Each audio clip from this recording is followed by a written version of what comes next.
They say blood is thicker than water. But what happens when the people you trust most become the ones who destroy you? My name is Sarah, and this is the story of how I lost my husband and my sister in the same devastating moment. It was a Tuesday afternoon in October, I remember, because the leaves were falling, just like my world was about to fall apart. I came home early from work, excited to surprise my husband David for our 5th wedding anniversary.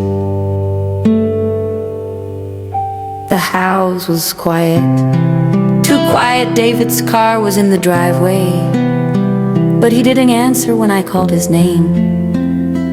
And then I heard laughter, familiar laughter, coming from our bedroom. But it wasn't just David's laugh I heard. It was my sister Emma's, my little sister Emma, who I had trusted with everything. To understand how deep this betrayal cut, you need to know about Emma and me. She's 5 years younger. I practically raised her after her parents divorced. I was her protector, her confidante, her big sister who would do anything for her. When Emma moved to our city 3 years ago, I was thrilled. She was struggling financially. So David and we opened our home to her. Family helps family. I told David when he seemed hesitant. Maybe I should have listened to that hesitation.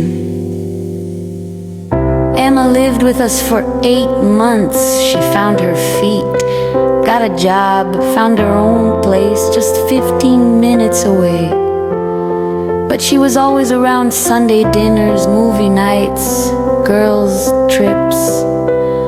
She became part of our marriage in ways I thought were beautiful. Looking back, the signs were everywhere. But when you trust someone completely, you explain away the unexplainable. It started small. Davy began working late, more often big project. He'd say Emma would text me, "Don't wait up for David tonight. Saw him at that new restaurant working with clients." I was grateful she was looking out for us. How stupid was I? Then there were the inside jokes, little comments between them that I wasn't part of when I'd ask. They'd say, "Oh, it's nothing," and change the subject.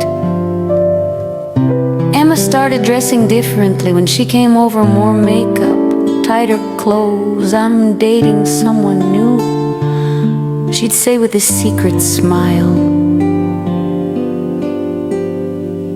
"You'll meet him soon."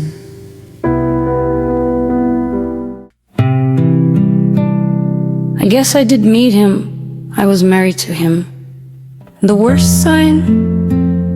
David stopped touching me the same way. We went from passionate lovers to roommates. I tried to talk to him about it. He said it was stress from work.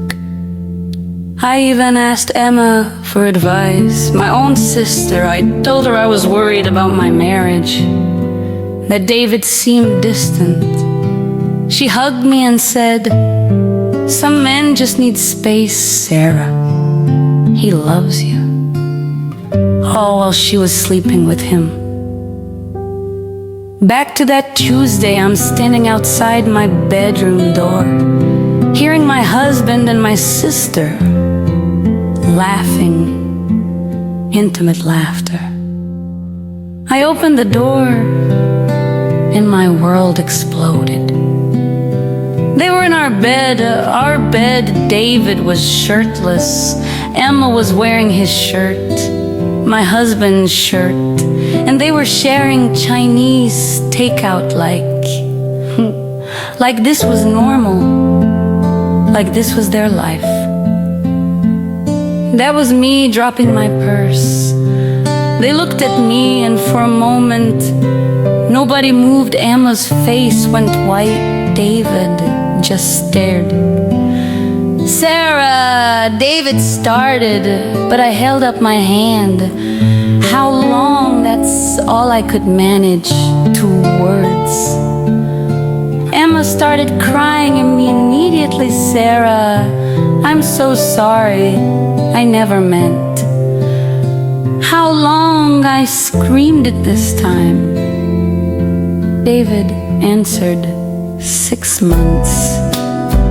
6 months, half a year of lies, half a year of family dinners where they sat across from each other pretending. Half a year of me asking Emma for marriage advice while she was destroying my marriage. But then came the twist I never saw coming. Emma stopped crying and looked at me with this expression I'd never seen before. Cold, almost triumphant. Sarah, she said, I need to tell you something else. What she told me next broke something inside me that will never heal. This wasn't an accident, Sarah. I didn't fall for David by mistake. I planned this. I've been in love with David since the day you brought him home to meet the family 5 years ago. I've wanted him for 5 years, and I finally decided to take him. She looked me straight in the eye and said, you always got everything first, Sarah. You were Mom's favorite, Dad's little princess. You got the good grades, the scholarships, the perfect life. For once, I wanted something that was supposed to be yours. David tried to interrupt, but she wasn't finished. I moved to this city for him, not for you. I got close to you so I could get close to him. Every girl's trip, every heart-to-heart we had about your marriage problems, I was gathering information, learning his weaknesses, his frustrations with you.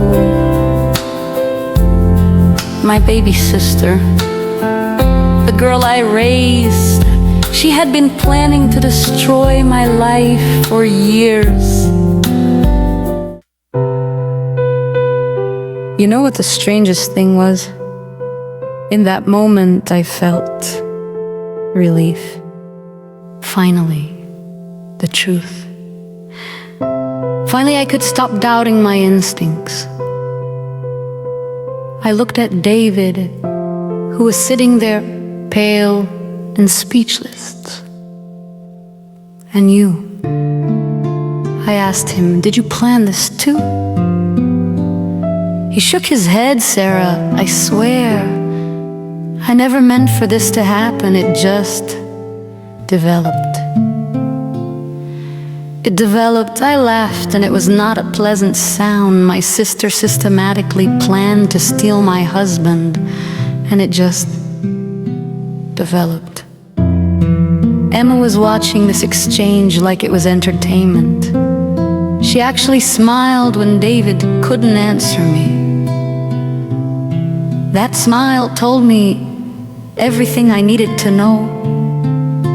I walked to our closet, pulled out 2 suitcases and threw them at their feet. Pack, both of you, get out of my house, get out of my life. Emma actually had the audacity to say, Sarah, we're still family. I cut her off. No, Emma family doesn't do this. You're not my sister anymore. You're just a stranger who happens to share my DNA. That was 18 months ago. David and Emma are still together. Apparently, destroying someone else's life was the foundation they needed for their relationship. They sent wedding invitations last month. I didn't respond. People ask me if I hate them. The truth is, I don't. I pity them. What kind of love can you really have when it's built on lies and betrayal?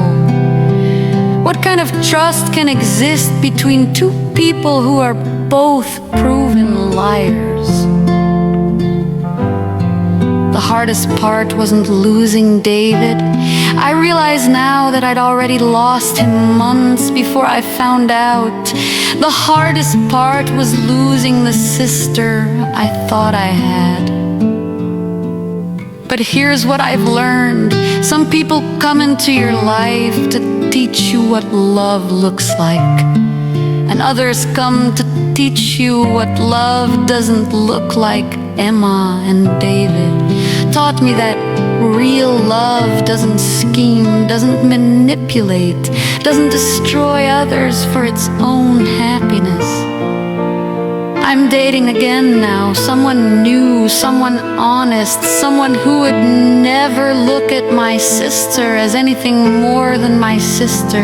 And for the first time in years, I trust my instincts about people. Because sometimes the greatest betrayal leads to the greatest freedom. Sometimes losing everything helps you realize what you're really worth.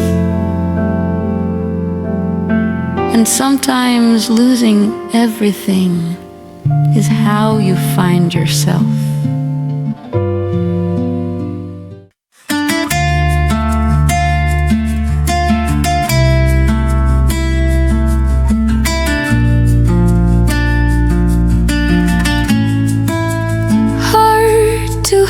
Stories where the broken hearts heal, every secret whispered, every truth revealed.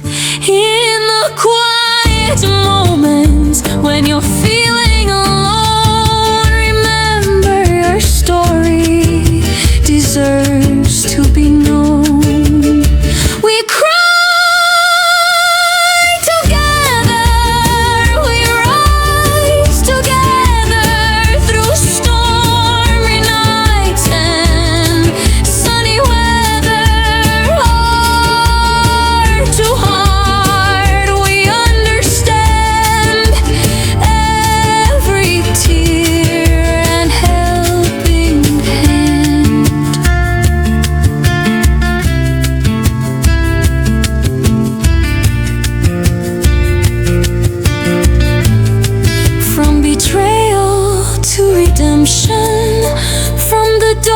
into light.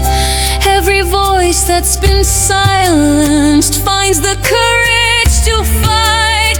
Heart to heart stories where your